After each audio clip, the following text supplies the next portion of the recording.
What do Stormtroopers and Belgian jump-up fans have in common? They both love lasers. Finish him. Hey, how's it going everyone? In today's video I'm going to be teaching you how to make everyone's favourite drum and bass subgenre, Belgian jump-up.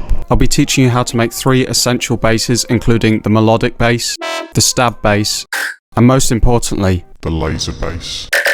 if you want to see more drum and bass tutorials, make sure to subscribe and comment what video you want to see next. But enough of my waffling, here's how to make Belgian jump-up.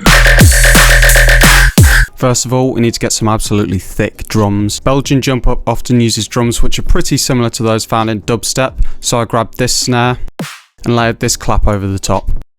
Next, I grabbed a massive sounding kick and layered on some hi-hats.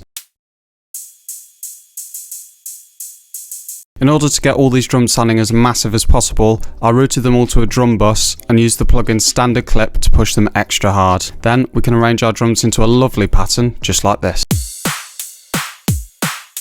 The first bass that we'll be making is the melodic bass. This bass is often used as a pre-drop bass, so that's exactly what we'll be doing today. Of course, we'll be making this with the holy grail of drum and bass, Serum. First of all, turn oscillator A up 2 octaves so that it's nice and high. We're going to use basic shapes for this bass, and we can turn the wavetable to position 6.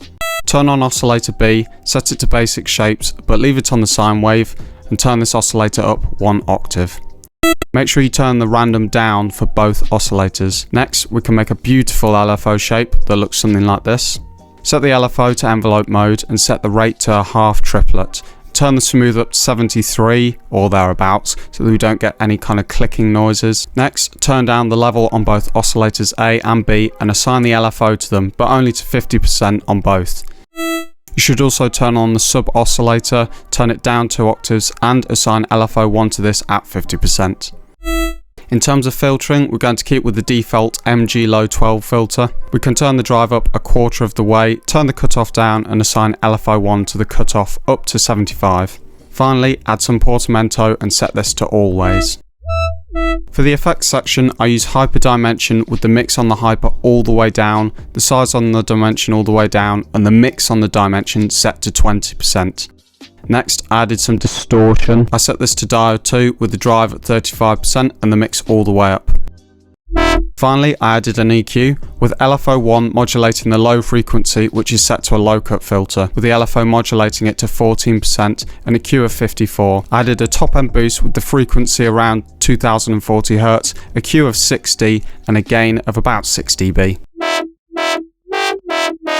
Finally, I did a small amount of post-processing outside of Serum with some reverb to give it some space, a low-cut EQ to get rid of unwanted low end, and a kick sidechain. Overall, you should end up with something like this. Next up, we have the stab bass. Once again, we can open up our old friend Serum. Set wavetable A to retro speaking with a wavetable position of 15. Turn this down 2 octaves, turn on bend minus and turn the level and random all the way down. Make an LFO shape like this, set to envelope mode with the rated to quarter note triplet. Assign it to the level with the modulation all the way up and assign it to the bend with the modulation at 20.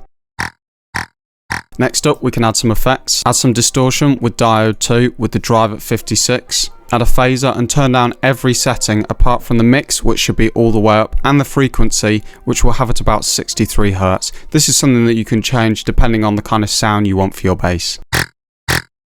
Add some chorus, but with the mix all the way down, being modulated 18% by LFO 1. Finally, we can add a compressor on multiband mode.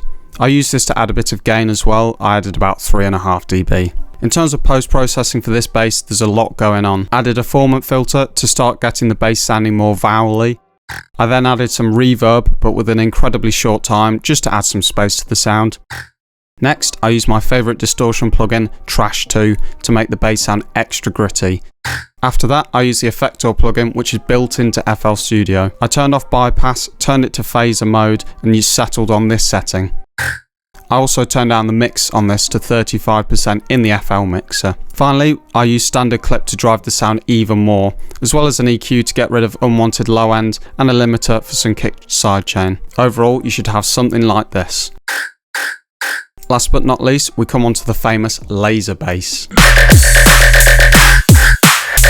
Guess which synth we're using for this? That's right, we're actually going to use Massive for this. No, obviously we're going to use Serum. Set oscillator A to the I Can Has Kick wavetable, cringe name. Turn the oscillator down 2 octaves and turn the wavetable position all the way up. You can hear just from this that we already get quite a nice laser sound. Next, set the warp mode to bend plus minus and turn the level and random all the way down. Make an LFO shape something like this with the rate at dotted 16th notes and the trigger mode set to trigger. We can assign this to the level at 100% modulation and a tiny bit on the bend plus minus at 3% modulation, as well as turning up the bend plus minus knob a bit. Moving on to the effects, we have an EQ set to low cut with the Q at 33% and the frequency at 210 Hz. Assign LFO1 to the frequency cutoff and set the modulation to 5%.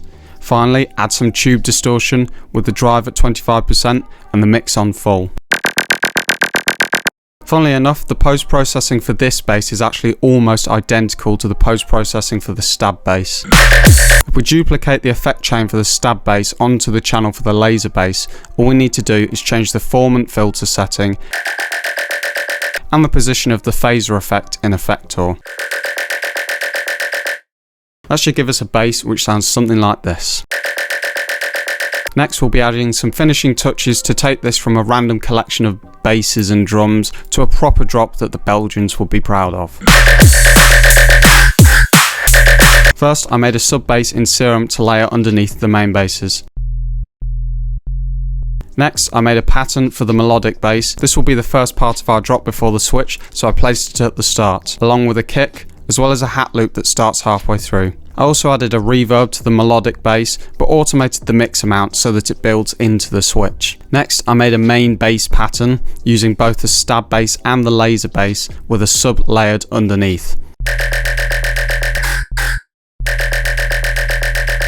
I also added a gap in the pattern for a cool vocal sample that I found on Splice. Spleef! No, I'm just joking, we used this one in the end. Finish him. Finally, I added a reverb to the bass bus that has the decay turned all the way up but the mix all the way down. I automated the mix level to act as a reverb sweep in the track. If you're following along, you should end up with something like this.